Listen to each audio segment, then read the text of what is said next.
Hi ever welcome to back. ഇന്ന് വന്നിട്ടുള്ളത് നല്ലൊരു ഹെൽത്തി ആയിട്ടുള്ള ഒരു ബ്രേക്ക്ഫാസ്റ്റിൻ്റെ റെസിപ്പി ആയിട്ടാണ്. അപ്പോൾ വീഡിയോ ആദ്യമായിട്ട് കാണുന്നവരായിട്ടുണ്ടെങ്കിൽ പ്ലീസ് ഒന്ന് സബ്സ്ക്രൈബ് ചെയ്യണം, ലൈക്ക് ചെയ്യണം, സപ്പോർട്ട് ചെയ്യണം.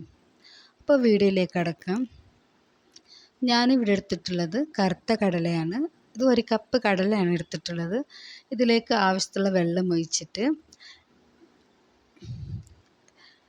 ഉള്ളി തക്കാളി ചേർത്ത് കൊടുക്കുകയാണ്.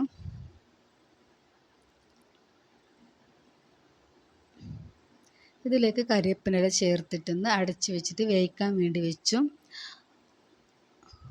അപ്പോൾ ഞാനിവിടെ പുട്ടിനുള്ള മസാല റെഡിയാക്കി എടുക്കുകയാണ്. ഞാനിവിടെ പുട്ടുക്ക് മുരിങ്ങേൻ്റെ ഇലയാണ് എടുത്തിട്ടുള്ളത്. ഇത് ഒരു പിടി മുരിങ്ങേൻ്റെ ഇലയാണ്. നമ്മൾക്ക് ആവശ്യത്തിലത്ര മുരിങ്ങേൻ്റെ ഇല എടുത്താൽ മതി.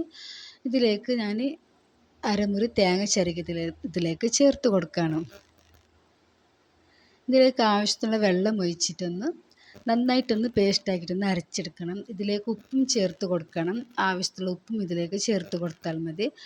ഇത് നന്നായിട്ട് അരച്ചെടുത്ത് വന്നിട്ടുണ്ട്. അപ്പോൾ ഞാനിവിടെ എടുത്തിട്ടുള്ളത് അജ്മിൻ്റെ പുട്ടുപൊടിയാണ്. ഈ അജ്മിൻ്റെ പുട്ടുപൊടി നല്ലൊരു ടേസ്റ്റാണ്, നല്ലൊരു സോഫ്റ്റായിട്ട് കിട്ടുന്നുണ്ട് പുട്ടൊക്കെ. ഞങ്ങൾക്ക് എത്ര വേണ്ടത് അതിനനുസരിച്ചിട്ട് ഉണ്ടാക്കിയെടുത്താൽ മതി.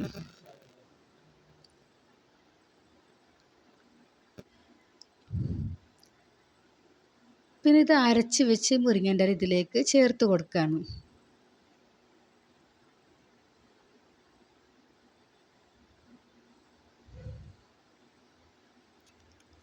ഇത് നന്നായിട്ട് കുഴച്ച് മിക്സാക്കി എടുക്കണം.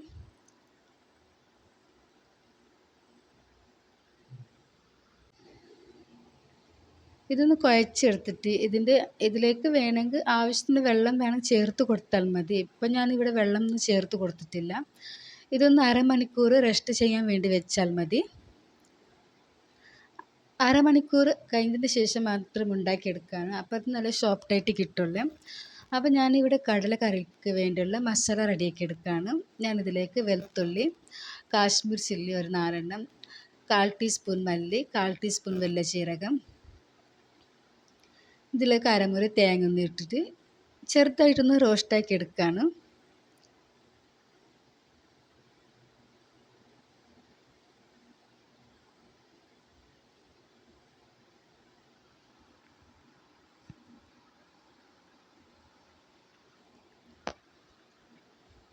കാൽ ടീസ്പൂൺ മഞ്ഞൾപ്പൊടിയും ചേർത്തിട്ടൊന്ന് മിക്സാക്കി എടുക്കുകയാണ്. ഇതെല്ലാം വറുത്തതിന് ശേഷം തണുത്തതിൻ്റെ ശേഷമാണ് ഇതിലേക്ക് മിക്സീൻ്റെ ജാറിലേക്ക് ഇട്ടൊന്ന് അരച്ചെടുക്കുന്നത്.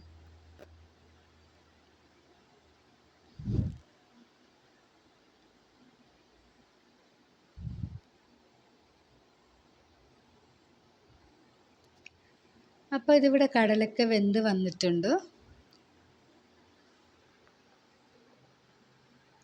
കടല വെന്ത് വരുന്നതിന് ശേഷം ഈ മസാല ഇത് അരച്ചതിലേക്ക് ചേർത്ത് കൊടുത്താൽ മതി.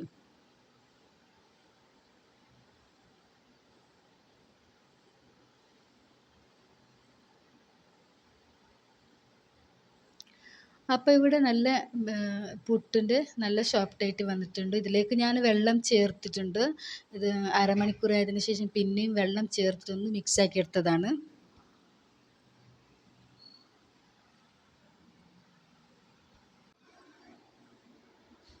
ഇതൊന്ന് മിക്സാക്കിയതിന് ശേഷം ഞാനൊരു അപ്പച്ചട്ടിയിൽ ഇഡ്ഡലി ചെമ്പിൻ്റെ പാത്രത്തിൽ വാഴൻ്റെ ഇല വെച്ചിട്ടൊന്ന് ആവിയിലിട്ട് വേവിച്ചെടുക്കുകയാണ്. ഇതുപോലെ ഉണ്ടാക്കിയാൽ നല്ലൊരു ഹെൽത്തിയാണ്.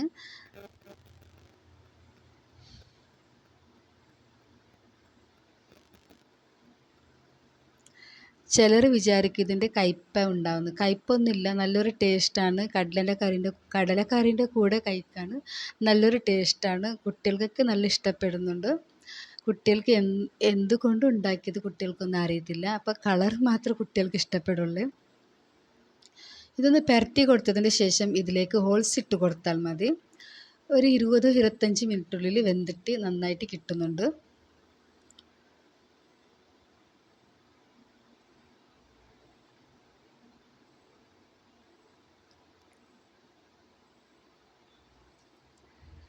ഇപ്പോൾ ഇവിടെ 20 മിനിറ്റ് കഴിഞ്ഞിട്ടുണ്ട്. നന്നായിട്ട് വെന്തിട്ട് നല്ല സോഫ്റ്റായിട്ട് കിട്ടിയിട്ടുണ്ട്. അത് സ്പൂണ് കൊണ്ട് ഇങ്ങനെ ഫ്രഷ് ആക്കുമ്പോൾ തന്നെ മനസ്സിലാവുന്നുണ്ട് നന്നായിട്ട് വെന്ത് വന്നിട്ടുണ്ട്.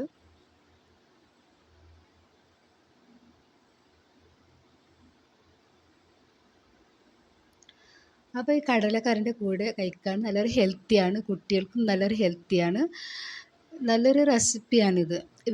ഇത് ഉണ്ടാക്കി നോക്കിയിട്ടൊന്ന് ഫീഡ്ബാക്ക് അറിയിച്ചാൽ മതി. വീഡിയോ ഇഷ്ടപ്പെട്ടിട്ടുണ്ടെങ്കിൽ പ്ലീസ് ഒന്ന് സബ്സ്ക്രൈബ് ചെയ്യണം, ലൈക്ക് ചെയ്യണം, സപ്പോർട്ട് ചെയ്യണം. അപ്പോൾ അടുത്ത വീഡിയോ ആയിട്ട് വരാം ഇൻഷാ അല്ലാ.